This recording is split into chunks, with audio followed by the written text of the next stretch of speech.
Pemirsa, helikopter pengangkut 6 penumpang yang dilaporkan hilang kontak di Tanah Bumbu, Kalimantan Selatan ditemukan sekitar 700 meter dari air terjun Mandin Damar. Ya, tim SAR telah mengevakuasi jenazah 2 orang kru dan 6 penumpang ke Rumah Sakit Bayangkara, Kalimantan Barat.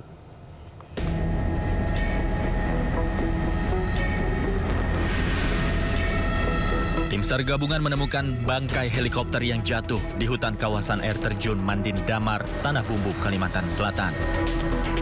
Bangkai helikopter yang terbakar ditemukan sekitar 700 meter dari titik koordinat yang sebelumnya diberikan oleh KNKT.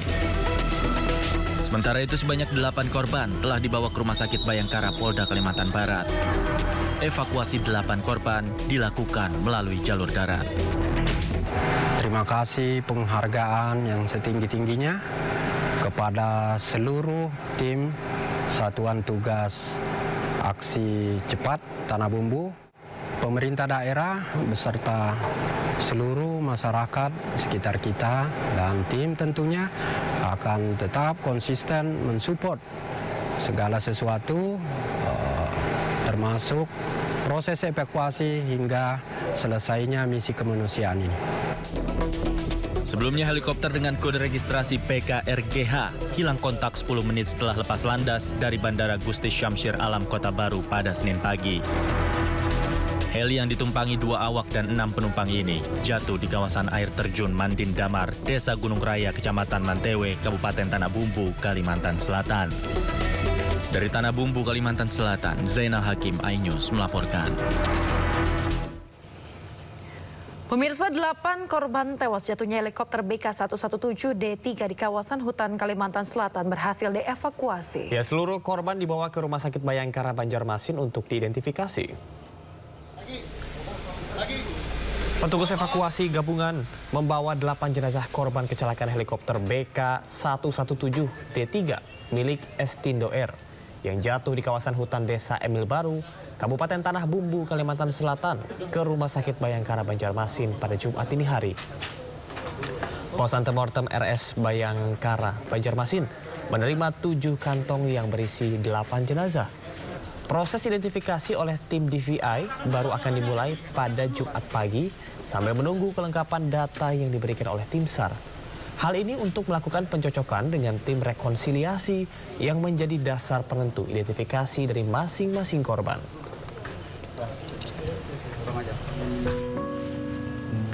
Keluarga Kapten Haryanto Tahir, pilot helikopter yang jatuh dalam penerbangan dari Kalimantan Selatan, telah berkumpul di Makassar, Sulawesi Selatan.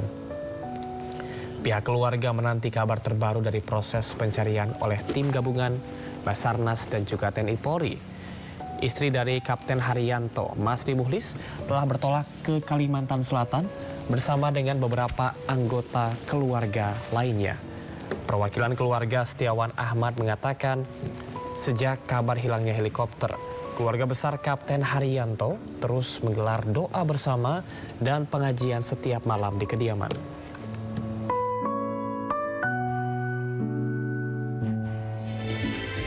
Pejuang Hamas menargetkan tentara dan kendaraan militer Israel di kawasan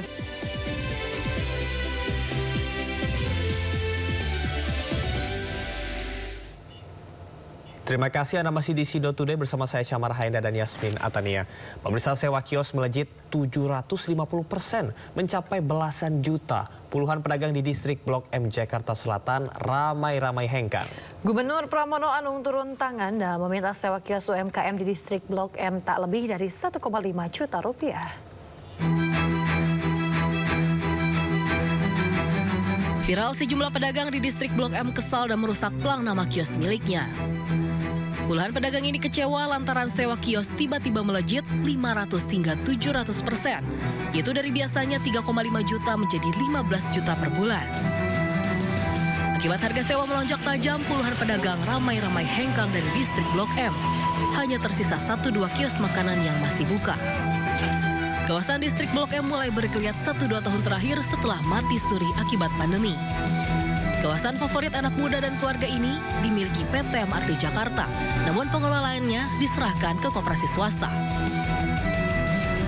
Dari keterangan PT MRT ada batas atas dan bawah biaya sewa kios distrik Blok M. yaitu sebesar 300.000 untuk anggota koperasi dan 1,5 juta untuk non-koperasi. Nilai tersebut sudah termasuk biaya listrik dan air, namun koperasi pengelola mematok tarif sewa jauh lebih tinggi dari aturan. Usai viral sewa kios Blok M Plaza melonjak tajam, Gubernur Jakarta Pramono Anung meminta PT MRT mengevaluasi kerjasama dengan koperasi swasta. Pramono juga meminta pengelola patuh aturan batas atas sewa kios yang telah ditentukan. Dalam kerjasama itu sebenarnya batas atas untuk tarif sudah dikenakan. Ternyata tarif yang dipungut lebih dari itu. Dan ketika masyarakat yang datang di Blok M rame, kemudian pengelola ataupun koperasi yang mengelola itu menaikkan semena-mena. Jadi kalau tidak bisa ditertibkan, saya minta untuk dibatalkan. Selain meminta pengelola menerapkan sewa wajar, Pramono meminta PT MRT Jakarta untuk menggratiskan sewa kios selama 2 bulan bagi UMKM. Dari Jakarta, tim Liputan iNews melaporkan.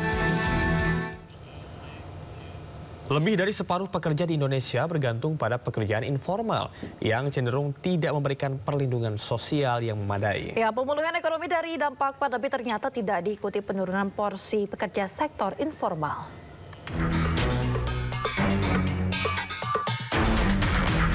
Tragedi yang menimpa Alfon Kurniawan serta pengemudi ojek daring lain yang meninggal saat aksi unjuk rasa memperlihatkan kerentanan pekerja informal yang belakangan menjadi penyangga ekonomi perkotaan. Padahal jumlah pengemudi ojek daring saat ini naik dari 3,62 juta pada 2019 menjadi sekitar 4,2 juta pada 2024. Dan dari angka ini ternyata baru 12% pengemudi ojol yang mendaftar sebagai peserta jaminan sosial ketenagakerjaan.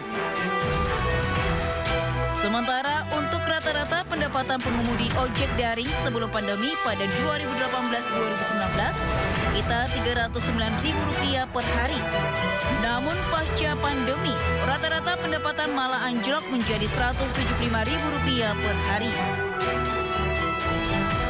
Padahal lebih dari separuh pekerja di Indonesia masih bergantung pada pekerjaan informal yang cenderung tidak memberikan perlindungan sosial memadai. Jelas situasi seperti ini berpotensi mengancam pertumbuhan ekonomi.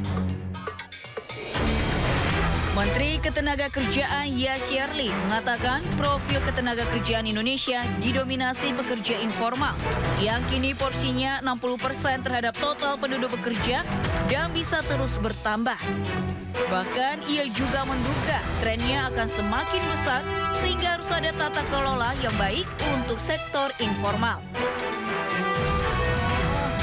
Sehingga seharusnya akan ada banyak yang harus diatur, antara lain hubungan kerja, upah layak, jam kerja, jaminan sosial, hak berserikat, kesempatan berunding, dan transparansi pengaturan algoritma aplikasi. Dari Jakarta, tim Liputan iNews melaporkan.